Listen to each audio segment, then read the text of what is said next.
வணக்கம், welcome to the channel recipes desk. இன்றைக்கி நம்ம குயிக்காக செய்யக்கூடிய ஒரு ஸ்நாக் ரெசிபி தான் பார்க்க போகிறோம். இது மசாலா பொரி. இதுக்கு அடுப்பே தேவையில்லை. இதை செய்கிறதுக்கு ரொம்ப கொஞ்சம் டைம் தான் எடுக்கும். இப்போ நம்ம டிஷ்ஷுக்கு என்னென்ன பொருட்கள் தேவை அப்படின்றத பார்த்துடலாம். அதுக்கப்புறம் எப்படி செய்கிறது அப்படின்றத இந்த வீடியோவில் பார்க்கலாம். அதுக்கு முன்னால் இந்த ரெசிபீஸ் டெஸ்க் சேனலை நீங்கள் இன்னும் சப்ஸ்கிரைப் பண்ணல அப்படின்னா red colour subscribe button click பண்ணிவிட்டு பக்கத்தில் இருக்கிற அந்த பெல் ஐக்கான் ப்ரெஸ் பண்ணிக்கோங்க.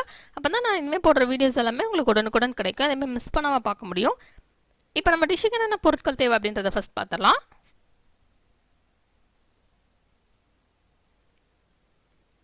3 கப் பொரி,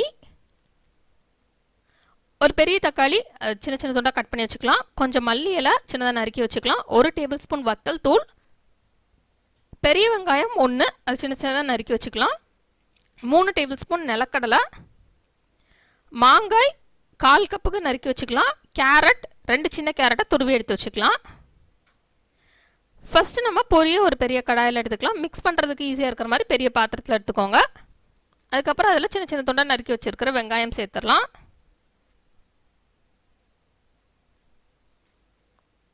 நெக்ஸ்ட் இதில் நறுக்கி வச்சுருக்கிற தக்காளி சேர்த்துடலாம். இப்போ இதில் துருவி வச்சுருக்கிற கேரட் சேர்த்துக்கலாம். நெக்ஸ்ட் இதில் சின்ன சின்ன துண்டாக நறுக்கி வச்சுருக்கிற மாங்காய் சேர்த்துடலாம். இப்போ இதில் வறுத்த நிலக்கடலை சேர்த்துடலாம். சேர்த்துட்டு தேவையான அளவு வத்தல் தூள் சேர்த்துக்கலாம். நெக்ஸ்ட் இதில் சின்ன சின்ன துண்டாக நறுக்கி வச்சுருக்கிற மல்லி இலை சேர்த்துடலாம்.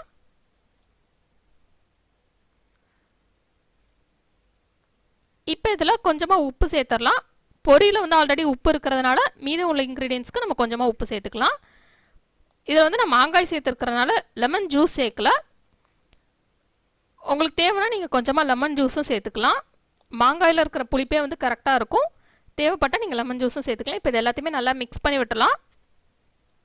இப்போ இது எல்லாத்தையுமே நல்லா மிக்ஸ் பண்ணியாச்சு. இப்போ நமக்கு சுவையான மசாலா பொரி ரெடி ஆயிடுச்சு.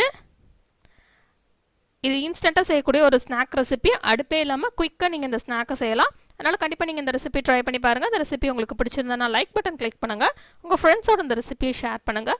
மறக்காமல் இந்த சேனலுக்கு சப்ஸ்கிரைப் பண்ணிவிட்டு பக்கத்தில் இருக்கிற அந்த பெல் ஐக்கான் ப்ரெஸ் பண்ணிக்கோங்க. அப்போ தான் நான் இனிமேல் போடுற வீடியோஸ் எல்லாமே உங்களுக்கு உடனுக்குடன் கிடைக்கும். எதுவுமே மிஸ் பண்ணாமல் பார்க்க முடியும். இந்த ரெசிபியை பார்த்ததுக்கு ரொம்ப நன்றி. தொடர்ந்து இந்த சேனலோட இணைந்திருங்கள். புதிய புதிய ரெசிபிகளுக்காக. இந்த ரெசிபியை ட்ரை பண்ணிட்டு எப்படி வந்திருக்கு அப்படின்றத கீழே உள்ள கமெண்ட்ஸ் பாக்ஸில் மறக்காமல் சொல்லுங்கள். இந்த ரெசிபிஸ் டெஸ்கோட Facebook page, Instagram link, Twitter link மற்றும் பின் இன்ட்ரெஸ்ட் லிங்க் கீழே டிஸ்கிரிப்ஷன் பாக்ஸில் இருக்குது. தேவைப்படுறவங்க அதை ஃபாலோ பண்ணிக்கலாம்.